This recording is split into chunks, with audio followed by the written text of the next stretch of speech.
மாமல்லபுரத்துல ஒரு சின்ன கிராமம் இருக்கு. அந்த கிராமத்துல வெங்கட், அவரோட மனைவி சீதா, பொண்ணு வனஜா சந்தோஷமா வாழ்ந்து வந்தாங்க. வெங்கட் கிட்ட 3 மாடுங்க இருக்கு. அதுங்க குடுக்கற பாலை வித்து அது மூலமா குடும்பம் நடத்துறாரு. வனஜாக்கு கல்யாண வயசு வந்ததும் அவரோட மனைவி, என்னங்க உங்க தங்கச்சி பையன் நல்லா சம்பாதிக்கிறான்ல, அவனுக்கு நம்ம பொண்ண கல்யாணம் பண்ணி கொடுக்கலாம், என்ன சொல்றீங்க? நல்ல யோசனை தான். ஆனா அவனோட அம்மா நிறைய வரதட்சணை கொடுக்கற பொண்ணதான் மருமகளா கூப்பிடுவா. அவ்வளவு பணத்துக்கு நம்ம எங்க போறது?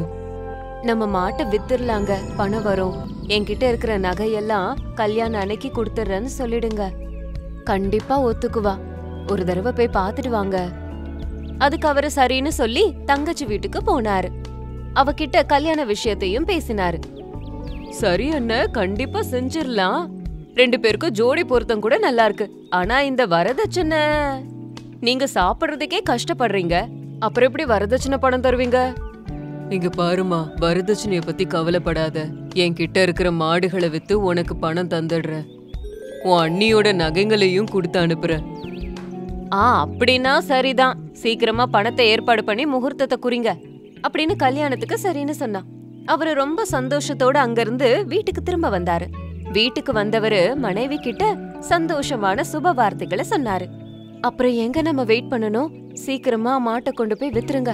அதுக்கப்புறம் என்ன கஷ்டம் வந்தாலும் நம்மளே பட்டு குடும்பத்தை நடத்தலாம். அவரும் சரின்னு சொல்லி அந்த மாடுகளை எடுத்துக்கிட்டு பட்டணத்துக்கு போனாரு. அங்க ஒருத்தர்கிட்ட மாட்டெல்லாம் ஒப்படைச்சு பணத்தையும் வாங்கிக்கிட்டு சந்தோஷமா திரும்பி வந்துகிட்டு இருந்தாரு. அப்ப அவருக்கு எதிர்க்க அடையாளம் தெரியாத ஒரு திருடன் திடீர்னு வந்தான். டேய், மரியாதையா உன்கிட்ட இருக்கிற பணத்தை கொடு, இல்லனா என் கையில என்ன இருக்குன்னு தெரியும்ல. ஒரே அடிதான். தம்பி, பணத்தை என் பொண்ணு கல்யாணத்துக்காக எடுத்துட்டு போறேன், தயவு செஞ்சு வழிய விடுப்பா அப்படின்னு கெஞ்சி கேட்டாரு. ஆனா திருடன் அது எதையுமே காதுல வாங்காம கட்டையால அவரை அடிச்சிட்டான். அடி தாங்க முடியாம அவரு கத்திக்கிட்டே கீழே மயங்கி போய் விழுந்துட்டாரு. உடனே அந்த திருடன் அவர் கையில இருந்த பணத்தை எடுத்துக்கிட்டு அவரை தூக்கி பக்கத்துல இருந்த கிணத்துக்குள்ள போட்டான். அப்புறமா அவனும் அங்க இருந்து போயிட்டான். தண்ணிக்குள்ள விழுந்த அவரு உயிருக்காக போராடிக்கிட்டு இருந்தாரு. அந்த இடத்துல ஒரு கடல் கண்ணி இருந்துச்சு. அடடா, யார் இந்த மனிதன், காயங்களோடு இருக்கிறார் அப்படின்னு அவரை குணப்படுத்துச்சு. அம்மா, என் உயிரை காப்பாத்தினதுக்கு உங்களுக்கு ரொம்ப நன்றி அப்படின்னு அவரு நடந்த எல்லாத்தையும் சொன்னாரு. ஓஹோ, அப்படியா, பரவாயில்லை. இங்கே பார், இது அனைத்தும் தங்கம்தான். உன் மகளின் திருமணத்திற்கு இது உதவும். எவ்வளவு வேண்டுமோ அவ்வளவு எடுத்துக்கொள். அதுக்கு அவரு நன்றி சொல்லி அங்க இருந்த தங்கத்தை எடுத்துக்கிட்டு சந்தோஷத்தோட பத்திரமா திரும்ப வீட்டுக்கு வந்தாரு. அப்படியே நாட்கள் போச்சு. அவரோட பொண்ணு கல்யாணமும் முடிஞ்சது. வெங்கட்டும் அவரோட மனைவியும் ரொம்ப சந்தோஷப்பட்டாங்க. ஒரு நாள் வெங்கட்டோட மனைவி, என்னங்க, கல்யாண அவசரத்துல நான் எல்லாத்தையும் மறந்தே போயிட்டேன். உங்களுக்கு ஏதுங்க இவ்ளோ தங்கம் எங்க கிடைச்சது? அப்போ அவரு நடந்த எல்லாத்தையும் சொன்னாரு.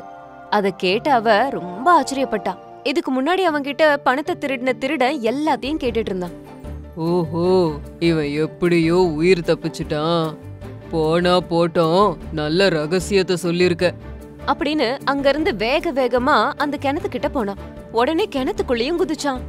உள்ள போன உடனேயே அந்த கடல் கண்ணிய பார்த்தான். கடல் கண்ணி, எனக்கு தங்கம் கொடு, அவனுக்கு கொடுத்தல்ல அப்படின்னு திமிரா கேட்டான். சீச்சி, நீ ஒரு பாவி. ஒரு மனிதனின் உயிரை கொல்ல துணிந்தவன் நீ.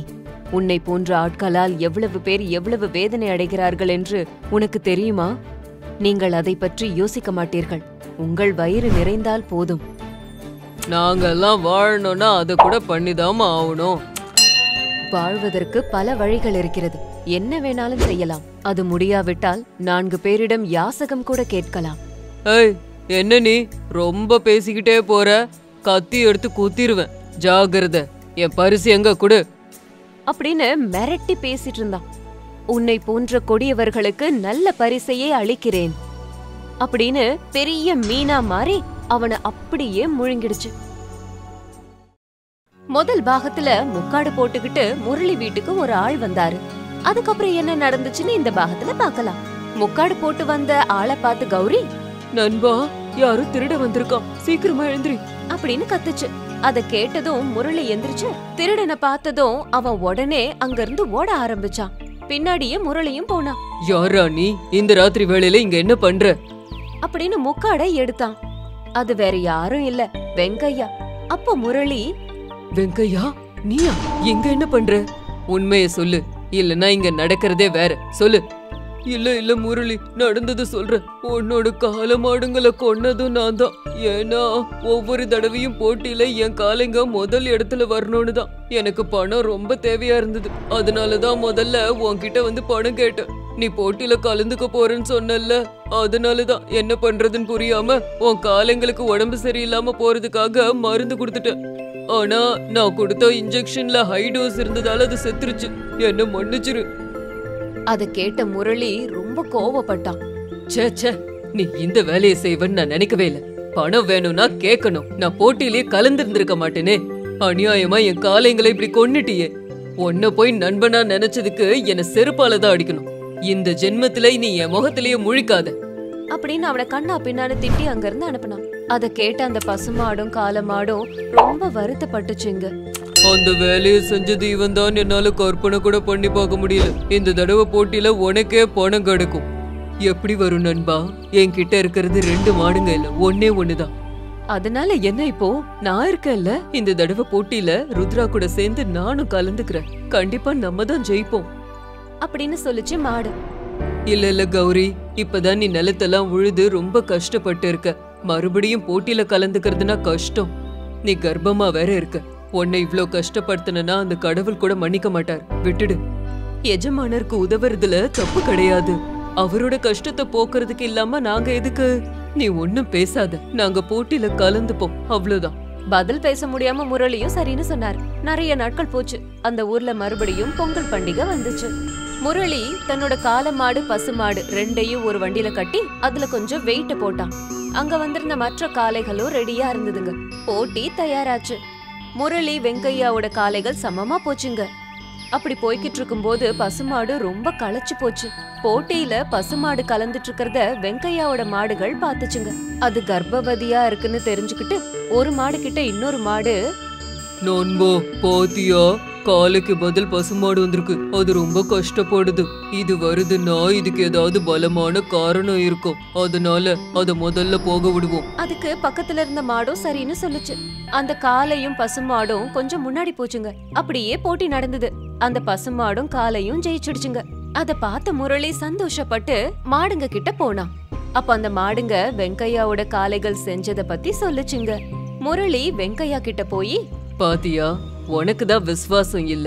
ஆனா உன்னோட மாடுங்க என் மாடுங்க மேல இறக்கப்பட்டு விட்டு கொடுத்துச்சுங்க. விலங்குகள் கிட்ட இருக்கிற விசுவாசம் இரக்கம் உன்கிட்ட இல்லாம போயிடுச்சு. அத கேட்டு வெங்கையா வருத்தப்பட்டு, நீ சொன்னது எனக்கு புரிஞ்சிடுச்சுப்பா. உன்னோட காளைக்கு பதிலா என் 2 காளைகளை குடுக்கற, வேணான்னு சொல்லாத அப்படின்னு சொல்லி அதுங்களை கொடுத்தான். அதுக்கு முரளி வேணான்னு சொல்லிட்டான். ஆனா வெங்கையா அதுங்களை அங்கேயே விட்டுட்டு போயிட்டான். முரளி பரிசையும் காளைகளையும் ஓட்டிக்கிட்டு வீட்டுக்கு சந்தோஷமா போனான்.